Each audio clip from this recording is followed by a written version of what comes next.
Hello বন্ধুরা, welcome to কৌশানিস kitchen. অন্যরকম পদ্ধতিতে কি করে পাটিসাপটা বানানো যায় আজকে সেটাই আমরা দেখে নেব। পাটিসাপটার জন্য নিয়ে নিয়েছি ভেজানো চাল ডাল, বেটে নেবো মিক্সারে। ব্যাটারটা ঠিক এই রকম কনসিস্টেন্সি হলে খুব ভালো হবে। আর মিষ্টির দোকান থেকে পেয়ে যাবেন খোয়া ক্ষীর।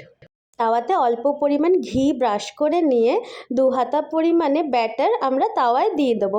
ভালো করে নাড়িয়ে চাড়িয়ে তাওয়ায় সেট করে নিয়ে রোল করে রাখা খোয়া ক্ষীরটাকে দিয়ে পিঠেটিকে ভালো করে সুন্দর করে আমরা ফোল্ড করে নেব। আমি এখানে খোয়া ক্ষীর একটু কম পরিমাণে দিয়েছি, আপনারা চাইলে বেশি পরিমাণে দিতে পারেন। চাল ডালের ব্যাটারটির জন্য নিয়েছি 3 কাপ পরিমাণের চাল এবং 1 কাপ পরিমাণে কলাইয়ের ডাল। রান্নার জন্য উপকারী টিপস এবং সুন্দর সুন্দর রেসিপি পেতে চ্যানেলটি একটু সাবস্ক্রাইব করে দেবেন এবং একটু লাইক করে দেবেন। কলাইয়ের ডালের জন্য পিঠেটি নরম হয় এবং তাওয়া থেকে চট করে উঠে চলে আসে।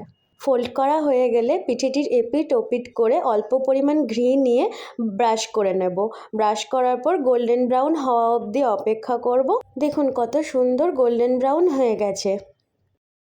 আমাদের পাটিসাপটা রেডি।